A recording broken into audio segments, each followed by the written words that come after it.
Una monja de 71 años, escondida durante más de 50 años tras los muros de un convento en Nuevo México, finalmente decide confesar el secreto más oscuro de su vida, su verdadero nombre, su familia maldita y el ritual invertido que cobró la vida de todos sus hermanos antes de los 30 años. Esta es la historia de Isabela de Veró, la última de su linaje, y de cómo un pacto antiguo con algo que habitaba el desierto persiguió a su familia durante generaciones. Hola, qué bueno tenerte aquí conmigo otra vez. Hoy te traigo una historia que te va a dejar pensando mucho después de que termine. Es una de esas historias que te atrapan desde el primer momento y no te sueltan hasta el final. Antes de comenzar, deja tu like para fortalecer el canal y que más personas puedan descubrir estas historias. Suscríbete para no perderte ningún video nuevo que subo cada semana. Y comenta abajo de qué país me estás viendo. Así puedo conocer mejor quién está del otro lado y crear contenido cada vez más conectado con lo que te gusta. Esta historia nos lleva al desierto de Nuevo México en 1912, a un convento donde una anciana monja ha guardado un secreto terrible durante toda su vida adulta. Un secreto sobre rituales prohibidos, muertes inexplicables y una maldición familiar que no perdona a nadie. Es una historia sobre el peso del silencio, sobre huir del pasado y sobre encontrar la libertad cuando menos lo esperas. Así que ponte cómodo, apaga las distracciones y prepárate para sumergirte en esta historia. Ahora, sin más, que comience la historia de Isabela de Veró. Hace 53 años que vivo bajo el nombre de Hermana Isabela, pero ese no es el nombre que mi madre susurró cuando me sostuvo por primera vez, ni el nombre que mi padre gritó aquella noche de luna llena cuando la sangre de la cabra escurrió por mis dedos infantiles y selló mi destino a la entidad que habitaba las sombras del desierto de Nuevo México. Mi verdadero nombre, aquel que llevo como una cicatriz invisible bajo el hábito negro que he visto hace más de medio siglo, es Isabela de Veró, y soy la última de un linaje que debería haber sido olvidado hace generaciones, enterrado junto con los huesos secos que el viento del desierto esparce por las llanuras áridas, donde mi familia construyó su rancho y practicó rituales que invertían todo lo que la Iglesia Católica considera sagrado. Hoy, en este otoño de 1912, cuando el territorio de Nuevo México finalmente se convirtió en un estado de la Unión, apenas algunos meses atrás, y Santa Fe respira aires de modernidad que contrastan con las paredes de adobe centenarias del convento donde pasé la mayor parte de mi vida, decidí romper el silencio que me protegió y me aprisionó en igual medida, porque siento en los huesos que la maldición que persiguió a cada miembro de mi familia finalmente está a punto de liberarme, o tal vez de reclamarme de una vez por todas. Y antes de que eso suceda, necesito confesar al obispo Rafael todo aquello que escondí desde que llamé a las puertas de este convento a los 18 años. Temblando de miedo y cargando apenas un crucifijo robado de mi madre y la certeza de que todos mis hermanos morirían jóvenes,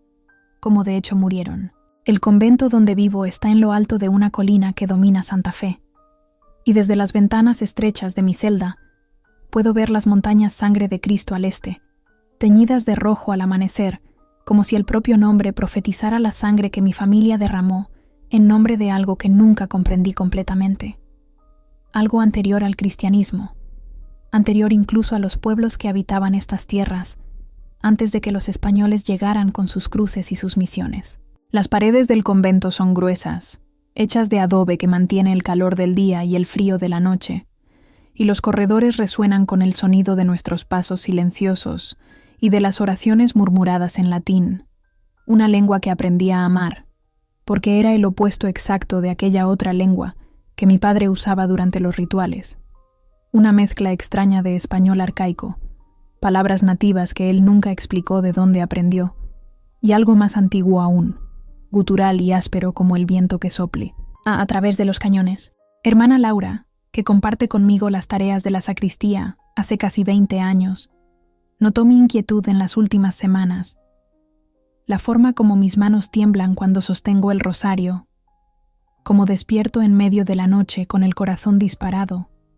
y la sensación de que algo me está observando a través de las sombras que se acumulan en los rincones de la celda donde duermo. Ella es una mujer bondadosa, 10 años más joven que yo, con ojos castaños que parecen ver más allá de las apariencias. Y ayer, mientras doblábamos los paños del altar, ella tocó mi mano y dijo que yo parecía cargada de pecados no dichos,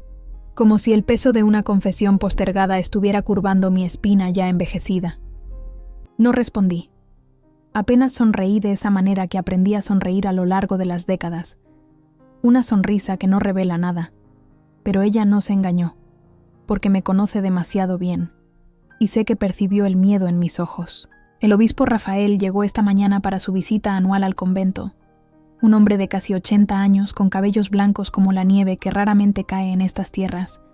pero que cuando cae transforma el desierto en algo irreconocible, puro y silencioso. Él es conocido por su compasión y su sabiduría, y cuando Madre Gabriela, que me acogió hace tantos años y que ahora descansa en el pequeño cementerio detrás de la capilla, me dijo que yo podría confiar en él con cualquier secreto, le creí, aunque nunca tuve el coraje de poner a prueba esa creencia hasta ahora. Pedí una audiencia privada con él, y cuando entré en el confesionario esta tarde, con el sol ya comenzando a descender y teñir las paredes de tonos dorados que me recordaron el rancho de mi infancia, sentí por primera vez en décadas aquella presencia familiar, aquel peso invisible que siempre acompañó a los de Veró, aquella sensación de que algo me estaba observando, juzgándome, esperándome. La voz del obispo Rafael vino suave a través de la reja que nos separaba, invitándome a hablar, a liberar lo que fuera que estuviera pesando en mi alma, y comencé despacio, con la voz trémula de quien está a punto de desenterrar secretos que fueron enterrados tan profundo que se convirtieron en parte de la propia tierra. Le conté que no soy quien finjo ser, que Isabela es apenas un nombre que elegí cuando huí de mi familia, que mi apellido verdadero es de Veró, y que ese nombre carga una maldición que se remonta a generaciones, a un pacto que mi bisabuelo hizo con algo que habitaba el desierto, algo que exigía lealtad absoluta y castigaba cualquier intento de abandono con una muerte prematura e inexplicable. Mi padre, Francisco de Veró, era un hombre alto y severo, con ojos negros que parecían no reflejar luz, y él gobernaba nuestra familia con una autoridad que no admitía cuestionamientos, porque creía con cada fibra de su ser que el ritual que practicábamos, aquello que él llamaba bautismo invertido, era la única cosa que mantenía a nuestra familia protegida de las fuerzas que él decía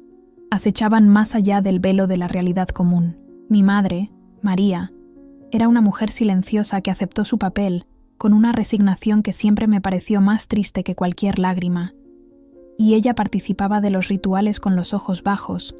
murmurando las palabras que mi padre exigía. Pero yo veía en su rostro que ella cargaba dudas, miedos que nunca osó expresar en voz alta. Éramos 5 hermanos en total, y yo era la más joven, la última en ser iniciada en el bautismo invertido, aquel ritual que sucedía siempre en la noche de luna llena. Ando mi padre nos llevaba a un claro en el desierto, lejos del rancho, donde había un círculo de piedras que él decía haber sido colocado allí por nuestros ancestros, aunque yo nunca supe con certeza quiénes eran esos ancestros o de dónde vinieron. Juan, mi hermano mayor, tenía 22 años cuando intentó escapar por primera vez, diciendo que ya no creía en aquello, que quería ir a la ciudad, casarse con una muchacha que conociera en la iglesia de Santa Fe, vivir una vida normal lejos de los rituales y de la sangre y de las palabras extrañas que mi padre pronunciaba bajo la luna. Mi padre lo advirtió. Dijo que la entidad no lo permitiría, que el pacto era vinculante y que cualquier intento de romperlo resultaría en consecuencias terribles. Pero Juan se rió, llamó aquello superstición de viejo, y partió una mañana de primavera llevando apenas su caballo y algunas provisiones. Encontraron su cuerpo 3 días después, destrozado por algo que los hombres de la ciudad dijeron ser coyotes o tal vez un puma, pero yo vi las marcas. Vi la expresión congelada de terror en su rostro, ni supe que no había sido ningún animal común, porque las heridas eran demasiado profundas, demasiado organizadas, como si algo hubiera metódicamente destruido cada parte de él mientras aún estaba vivo. Mi padre no lloró en el funeral, apenas nos miró, a los 4 hijos restantes, y dijo que aquello era lo que sucedía con quien traicionaba a la familia, con quien intentaba renunciar al pacto, y en aquel momento, con apenas 12 años, sentí el miedo instalarse en mí como una segunda piel que nunca más podría quitarme. Carlos, 2 años mayor que yo, fue el siguiente, aunque él nunca intentó huir abiertamente como Juan. Él apenas comenzó a cuestionar, a preguntar por qué necesitábamos hacer aquello, o por qué no podíamos ser como las otras familias que iban a misa los domingos y vivían sus vidas sin sangre y sin invocaciones. Mi padre se enfureció con las preguntas. Dijo que Carlos estaba débil, que la duda era una puerta abierta para la traición, e intensificó los rituales, haciéndonos participar con más frecuencia, cortando más profundo en los animales que sacrificábamos, pronunciando las palabras con más fervor. Carlos se enfermó aquel invierno,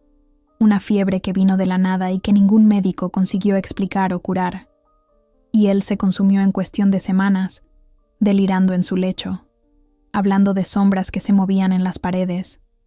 de algo que lo jalaba hacia abajo, hacia dentro de la tierra. Y cuando murió, a los 25 años, mi padre dijo que la entidad había sido misericordiosa, que podría haber sido mucho peor. Teresa, mi hermana mayor, era la más devota de todos nosotros, la que nunca cuestionó, la que participaba de los rituales con una intensidad que a veces asustaba hasta a mi padre. Pero ni siquiera ella escapó, porque la maldición no distinguía entre los fieles y los dudosos. Apenas exigía que todos permanecieran,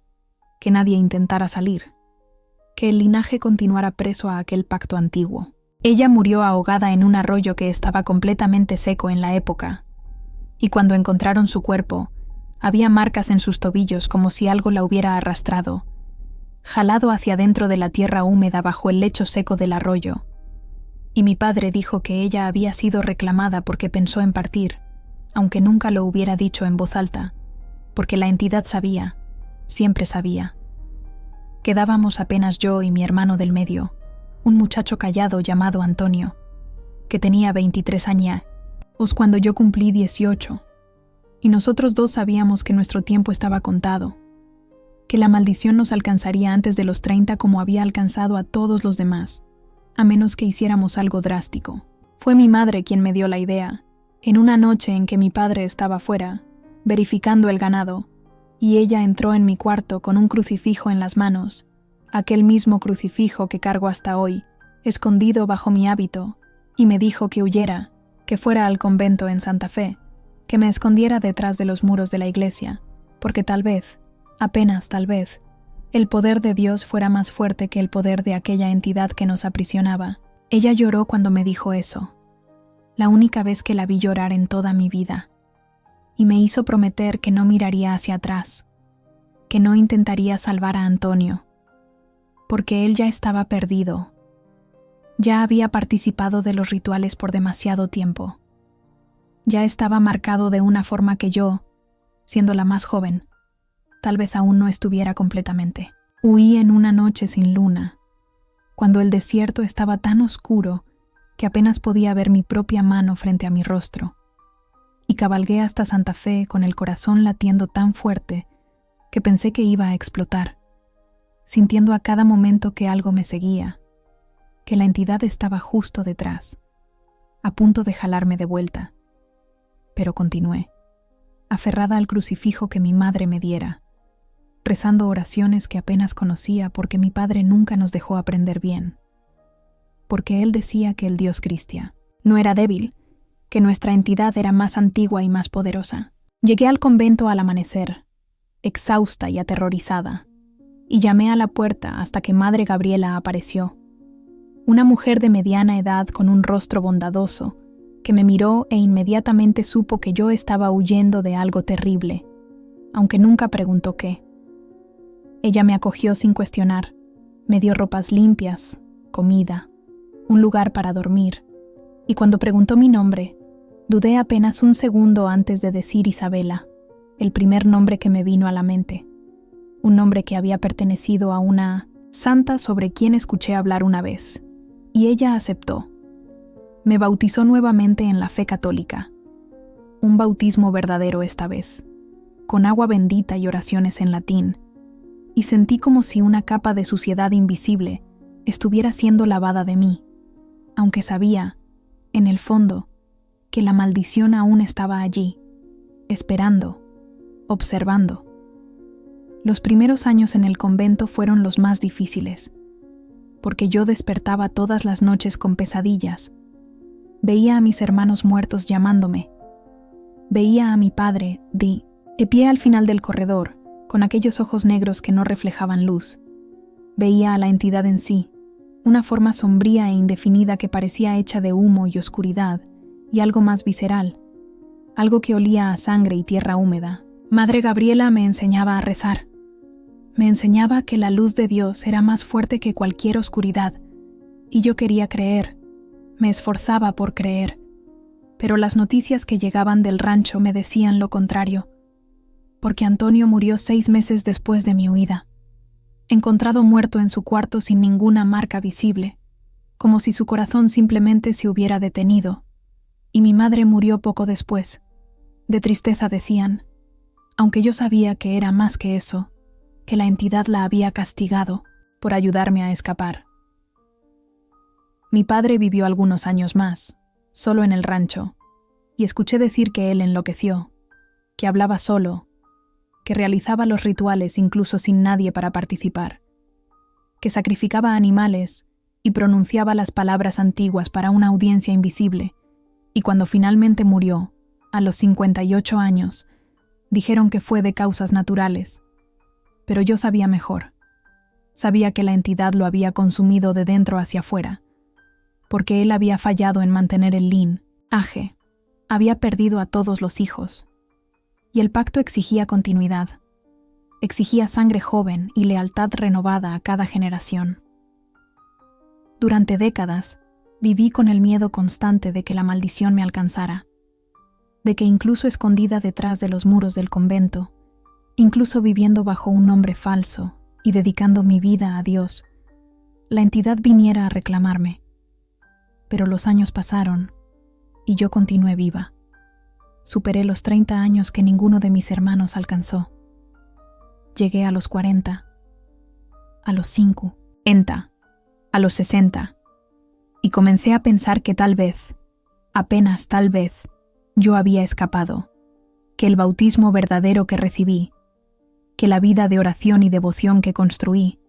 habían sido suficientes para romper el pacto. Pero en las últimas semanas sentí la presencia retornar, aquel peso familiar, aquella sensación de ser observada, y supe que la entidad no me había olvidado, apenas esperado, porque yo era la última, la única de Veró restante, y tal vez hubiera algún significado en eso, alguna razón por la cual ella me dejó vivir tanto tiempo. Le conté todo esto al obispo Rafael, cada detalle sórdido, cada muerte inexplicable, cada ritual en que participé cuando niña, la sangre caliente de los animales sacrificados escurriendo por mis dedos, las palabras extrañas que mi padre me forzaba a repetir, la sensación de que algo más allá de la realidad común nos estaba observando, juzgándonos, manteniéndonos presos. Mi voz falló varias veces durante la confesión, y lágrimas que no derramaba hace décadas escurrieron por mi rostro arrugado, porque hablar sobre aquello era como abrir una herida que nunca había cicatrizado adecuadamente. Apenas había sido cubierta con capas y capas de silencio y negación. El obispo Rafael permaneció en silencio por un largo momento después de que terminé, y yo podía oír su respiración pesada a través de la reja. Podía sentir el peso de lo que había revelado flotando en el aire entre nosotros, como humo de incienso. Finalmente, él habló, y su voz era suave pero firme, llena de una compasión que me hizo llorar aún más, porque él no me juzgó, no me llamó bruja o hereje. Apenas dijo que yo había cargado una carga terrible por demasiado tiempo, que el mal que mi familia practicara no era mi culpa, que yo era apenas una niña cuando fui iniciada en aquellos rituales, y que mi huida, mi búsqueda de Dios, mi vida de devoción, eran testimonios de mi fuerza y de mi fe. Él me dijo que la confesión era el primer paso para la verdadera liberación, que al traer aquellos secretos a la luz, al nombrarlos y reconocerlos delante de Dios, yo estaba rompiendo el poder que ellos tenían sobre mí, y que aunque la entidad que mi familia invocara fuera real, aunque el mal en el mundo fuera real y poderoso, el amor de Dios era infinitamente mayor, infinitamente más fuerte, y que yo estaba bajo su protección ahora. No importaba lo que mi padre hubiera hecho, no importaba qué pactos antiguos hubieran sido sellados. Él me dio la absolución,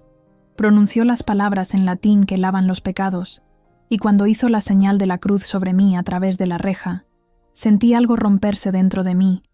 como si una cuerda que estuviera jalándome hacia abajo por toda mi vida hubiera finalmente se partido. Salí del confesionario con las piernas temblorosas, y hermana Laura estaba esperando afuera, preocupada, porque yo había quedado allí dentro por casi 2 horas, y ella me sostuvo cuando casi caí. Me ayudó a caminar hasta el patio donde el sol de la tarde aún calentaba las piedras del suelo. Nos sentamos juntas en un banco bajo un árbol que plantamos hace 20 años, y ella no preguntó nada. Apenas sostuvo mi mano, y yo sentí por primera vez en 53 años que estaba verdaderamente libre, que el peso había sido levantado, que la presencia sombría que me observaba había finalmente se disipado como humo al viento. Aquella noche, dormí sin pesadillas por primera vez en décadas, y cuando desperté al amanecer con el sonido de las campanas llamando para las oraciones matinales, miré por la ventana estrecha de mi celda y vi las montañas sangre de Cristo teñidas de rojo por el sol naciente, pero esta vez el rojo no me recordó sangre, me recordó esperanza, renovación,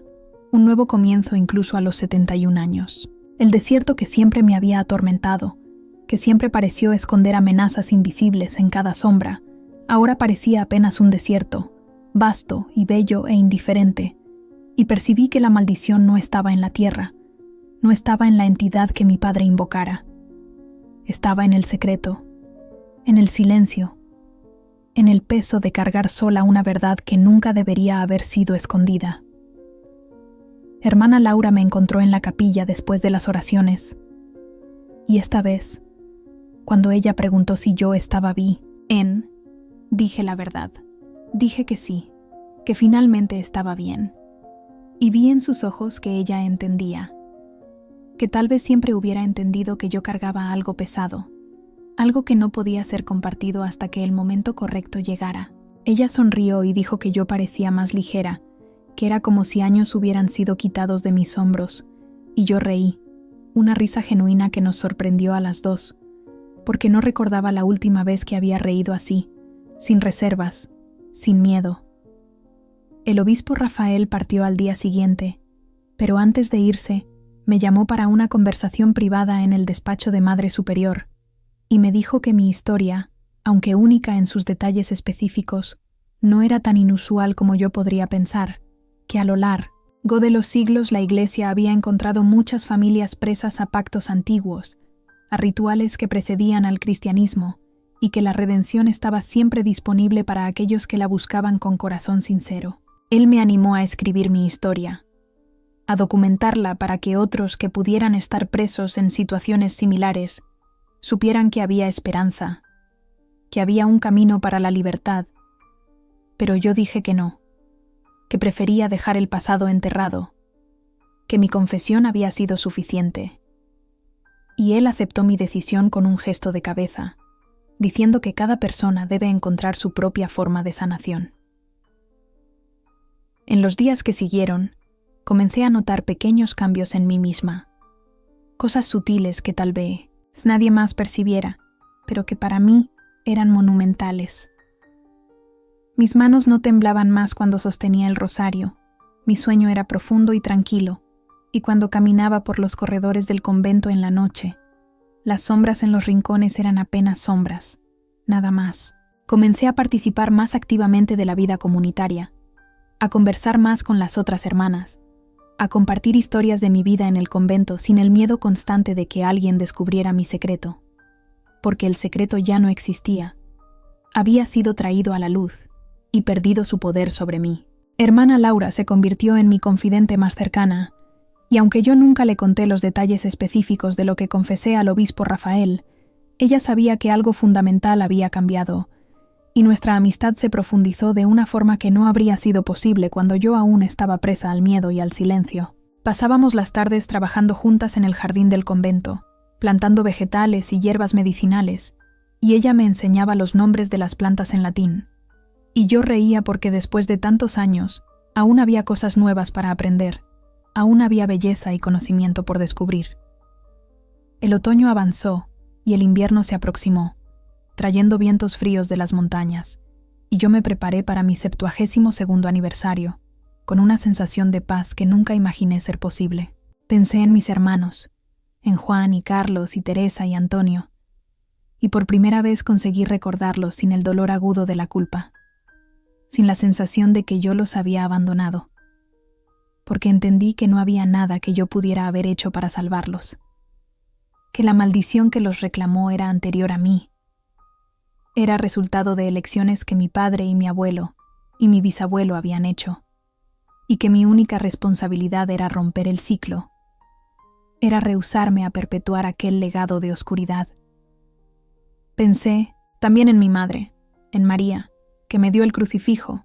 y me animó a huir incluso sabiendo que sería castigada por eso, y percibí que ella había sido más valiente de lo que yo jamás le di crédito, que su silencio no era debilidad sino estrategia, que ella había esperado el momento correcto para actuar,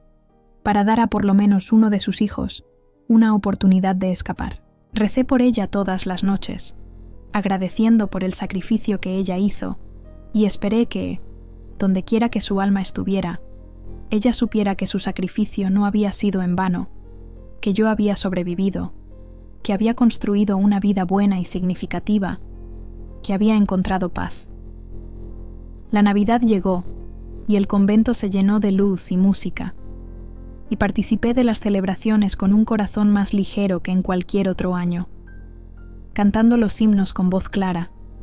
ayudando a decorar la capilla con ramas de pino y velas, sintiendo por primera vez que verdaderamente pertenecía a aquel lugar, a aquella comunidad, a aquella fe. En la misa de medianoche, cuando el Padre elevó la hostia consagrada y pronunció las palabras de la transubstanciación, sentí una conexión profunda con el misterio que estaba siendo celebrado, una comprensión de que la redención no era apenas posible, sino real, tangible, disponible para todos los que la buscaran. Después de la Navidad, la vida en el convento retornó a su ritmo tranquilo y predecible,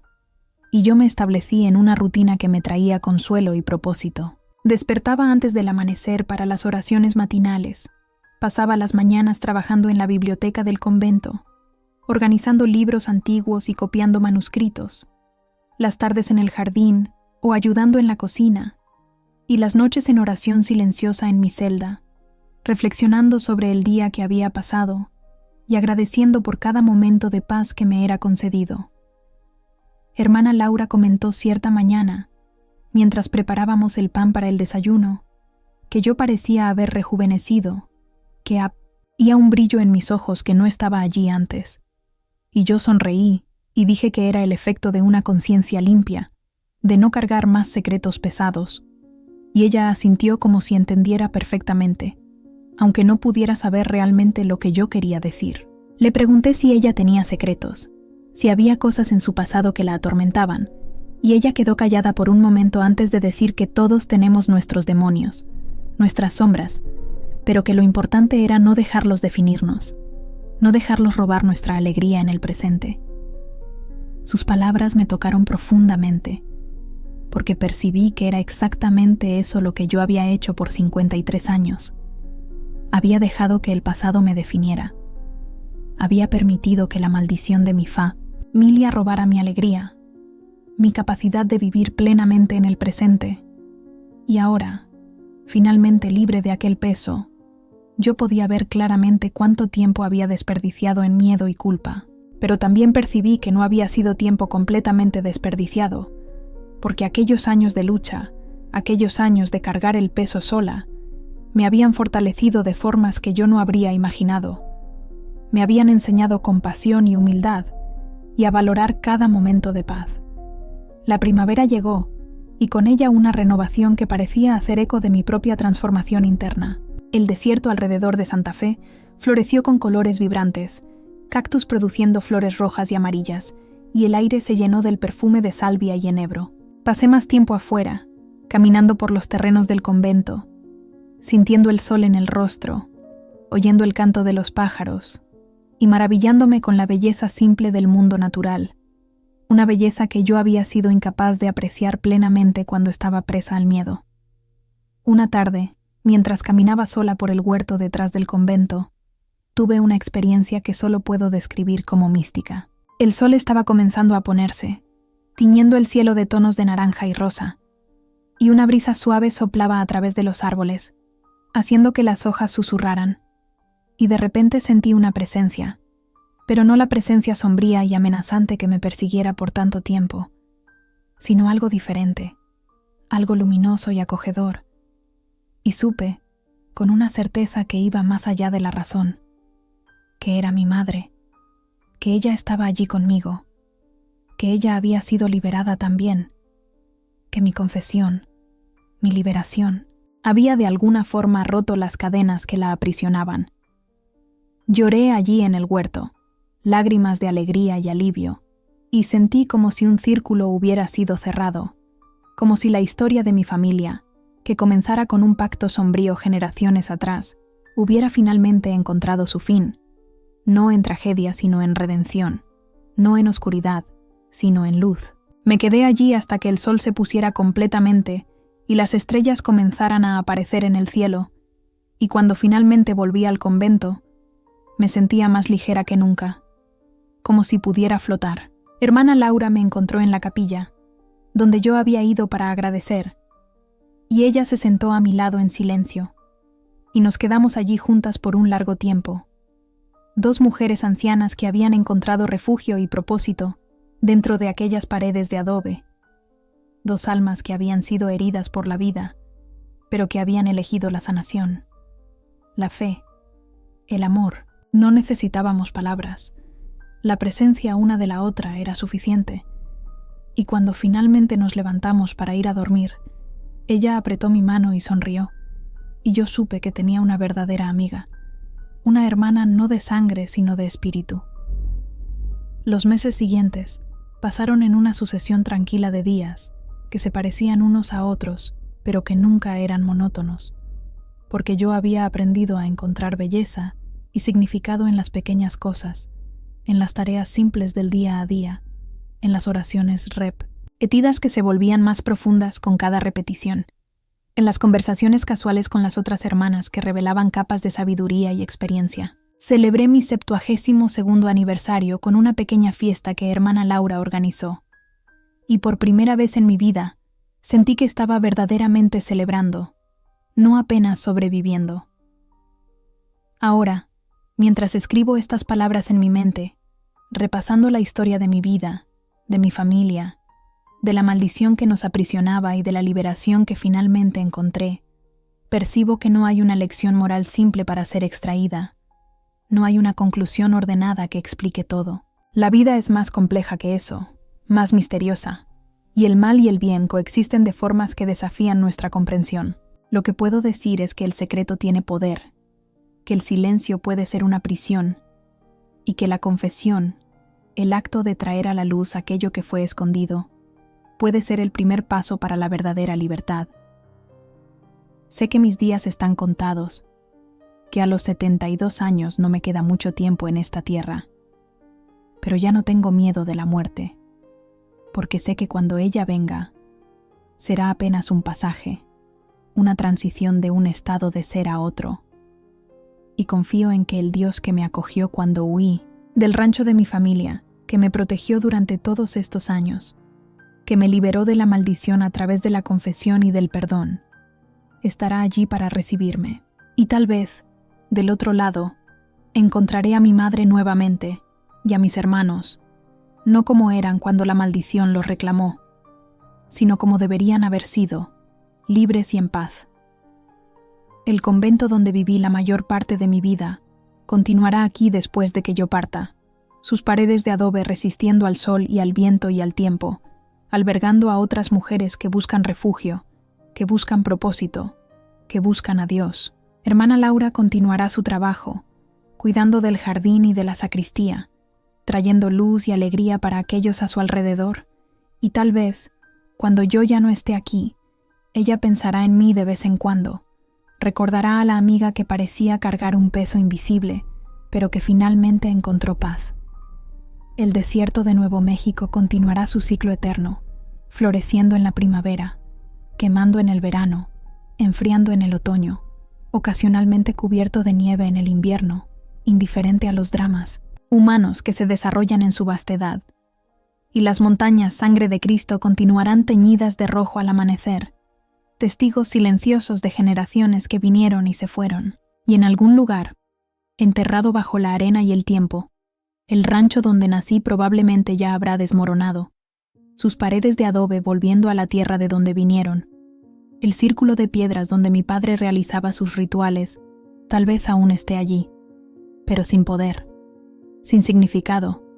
apenas piedras dispuestas en un patrón que nadie más entiende o le importa. La historia de la familia Devereux termina conmigo,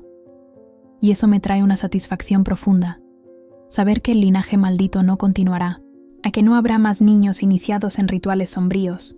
no habrá más jóvenes muriendo antes de tiempo, reclamados por una entidad que se alimentaba de lealtad forzada y miedo. El bautismo invertido que mi padre practicaba era una perversión de algo sagrado, un intento de ganar poder a través de la renuncia al bien. Y él pagó el precio, como todos pagaron. Pero yo elegí un camino diferente. Elegí el bautismo verdadero, el agua bendita en vez de la sangre, la luz en vez de la oscuridad, y esa elección me salvó. No sé si la entidad que mi familia invocaba era real en el sentido físico, o si era una manifestación de algo más psicológico, una creencia tan fuerte que se vuelve irrealidad, una profecía autorrealizable que mataba a través del miedo y de la expectativa. Ya no importa, porque sea lo que sea, ya no tiene más poder sobre mí. Fue disipado por la confesión, por la luz de la verdad, por el amor de Dios y por la compasión del obispo Rafael, que me escuchó sin juicio y me ofreció absolución. Y tal vez esa sea la verdadera lección, si es que hay una, que el amor es más fuerte que el miedo, que la luz siempre disipa la oscuridad, no importa cuán profunda, y que nunca es demasiado tarde para buscar redención, para elegir un camino diferente de aquel que nos fue impuesto. Mientras el sol se pone una vez más sobre Santa Fe, tiñendo las paredes del convento de tonos dorados, me siento en mi celda y miro por la ventana estrecha hacia las montañas a lo lejos, y siento una gratitud profunda por cada día que viví, por cada desafío que enfrenté, por cada momento de dolor que me trajo hasta este punto de paz. Soy Isabela Devereux, la última de un linaje maldito, pero también soy hermana Isabela, una sierva de Dios, una mujer que encontró refugio y propósito, un alma que fue liberada. Y cuando mi tiempo llegue, partiré de esta vida sin miedo, sin arrepentimientos, sabiendo que hice lo mejor que pude con las circunstancias que me fueron dadas y que al final elegí la luz.